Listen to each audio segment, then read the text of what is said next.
Bom dia, boa tarde, boa noite, galera. Sejam bem-vindos ao canal QAB. E hoje nós iremos continuar nossa passagem à psicologia antiga, certo? Psicologia antiga barra psicologia meio que chegando no Renascimento, etc. Isso aqui vai ser um passo importante porque depois a gente vai para a psicologia moderna e depois a psicologia pós-moderna, certo? E a gente vai entrar em outros tópicos. Então vamos continuar aqui os assuntos anteriores. Deixa eu dar um breve resumo, tá certo? Porque teve o questionamento da subjetividade, que é a coisa mais importante, que foi esse questionamento da subjetividade humana, que aconteceu através do questionamento que começou com os sofistas. A primeira coisa que aconteceu foram os sofistas, eles começarem a chutar o pau da barraca, porque já estava virando zoeira, os pré-socráticos. E aí começou o movimento de se questionar a subjetividade do ser humano. Aí veio Sócrates com as teorias dele, Platão, Aristóteles, como a gente já viu na aula passada, consciência, tal,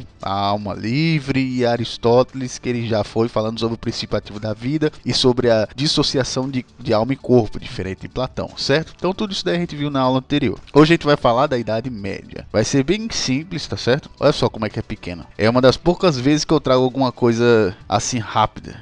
Muitas poucas vezes eu fiz isso daí. Vamos lá. Então, com todas as teorias, a gente tem aqui o Santo Agostinho e Tomás de Aquino, que também foram pessoas que falavam sobre a subjetividade, certo? Uma coisa que você precisa entender sobre a Grécia e sobre Roma, é só um adendo que eu tô fazendo aqui, tá certo? Você só consegue entender a Grécia quando você compara ela com o Brasil. Só você pensar assim, eu não entendo porque que a Grécia fazia tais coisas, pensa nela como o Brasil. Aí você vai ver, agora eu entendo. E a Roma, você precisa pensar em Roma como os Estados Unidos. Pensa em Roma como os Estados Unidos. Comportamento é quase igual. Aí você vê, agora eu entendo Roma. Só você pensar nisso. Vamos lá. Santo Agostinho e tanto Tomás de Aquino, você vai interpretar eles como o Naruto e o Sasuke. Dentro da filosofia de Santo Agostinho e Tomás de Aquino é a mesma coisa que Naruto e Sasuke, tá certo?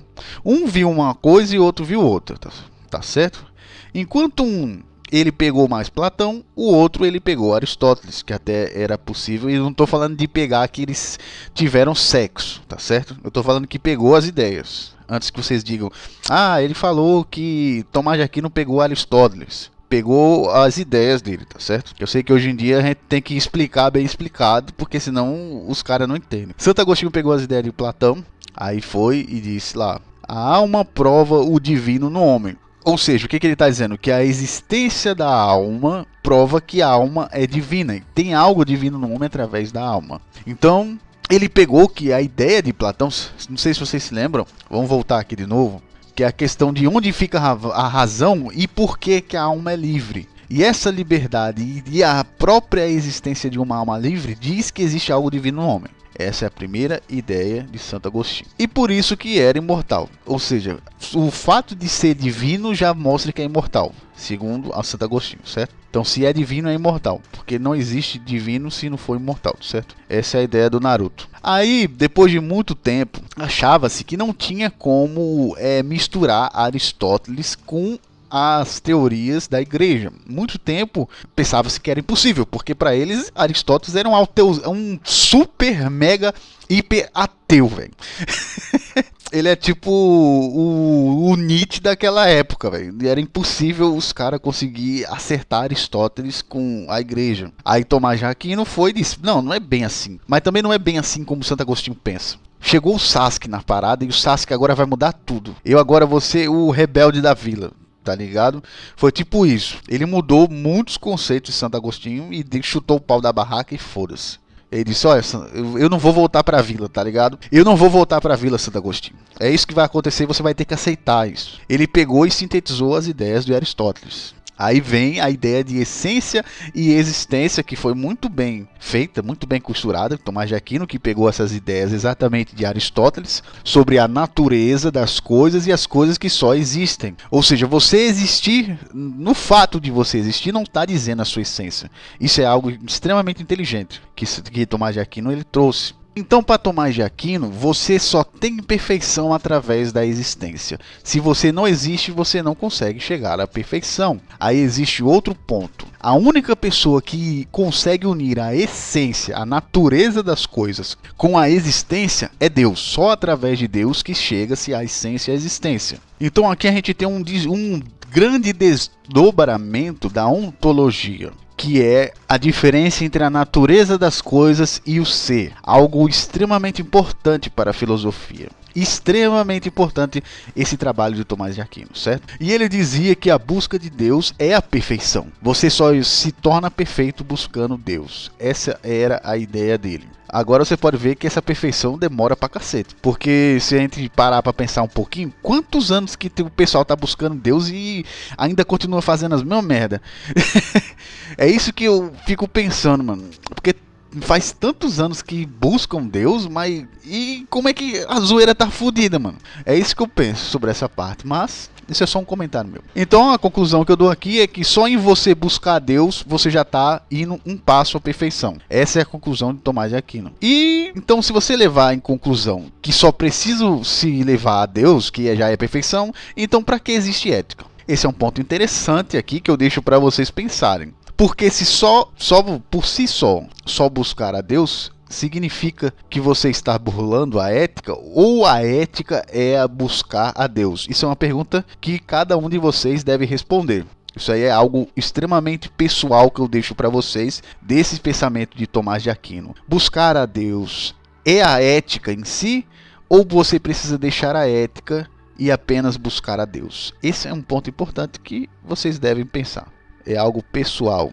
E por último, a gente vai voltar a Foucault, aquilo que ele diz sobre a questão da importância da igreja para entender a individualidade humana, o trabalho da igreja para se entender o ser humano como indivíduo. Aí ele diz aqui, a invenção da interioridade individualizada e da hermenêutica como instrumento de verdade só será processada a partir de uma ética cristã. Opa, parece que eu respondi sem querer. Acabei de respondendo sem querer a pergunta anterior. Puta que pariu. Gestada a partir do século II depois de Cristo.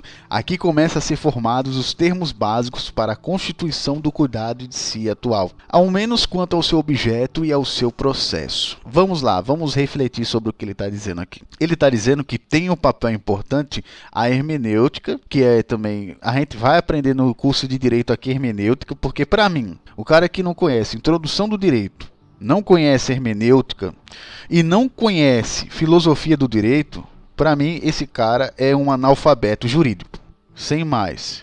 Para você ver a importância que existe da interpretação e saber a metodologia de interpretação das coisas.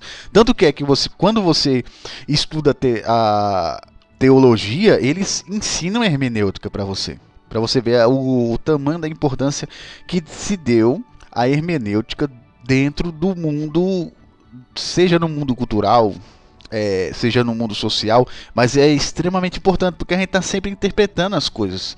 Mas será que existe uma metodologia de interpretação? Esse aqui é o ponto mais importante do que Foucault disse. E usar a hermenêutica como instrumento de mostrar a verdade através de uma ética cristã é algo totalmente novo. Aqui fala também do cuidado de si mesmo, que eu falei anteriormente no vídeo da Gold Pill, que eu falei o quê? Ama-te a ti mesmo, porque assim você vai conseguir amar os outros. Se você não ama você mesmo, você não vai conseguir amar ninguém, porque o primeiro amor é um amor próprio. É isso que começou com essa época, a constituição do cuidado de si. Embora, como ele disse aqui, pelo menos quanto ao objeto e ao seu processo. O que ele está dizendo aqui é que ainda não era do jeito que eu estou falando. Esse cuidado de si era baseado em cuidar da sua alma, ainda era desse jeito. Você cuidar de sempre se manter na ética, sempre seguir o processo das leis cristãs, então ainda não era do jeito que eu falei. Isso aqui é um ponto importante que eu vou frisar. Esse pedaço aqui do final. Quanto ao seu objeto e ao seu processo. Então não era o cuidado de si a nível Gold Pill. Nesse momento surge a figura do homem santo, que se destaca da comunidade a fim de buscar Deus no interior de seu verdadeiro eu. Lembre-se lá daquela parte sobre a essência e a existência, tendo para tal que estar atento às armadilhas do demônio. É o demônio, o sete pele. Trata-se nesse mergulho na própria alma de distinguir os pensamentos de origem divina dos infundidos pelo mal. Infundidos.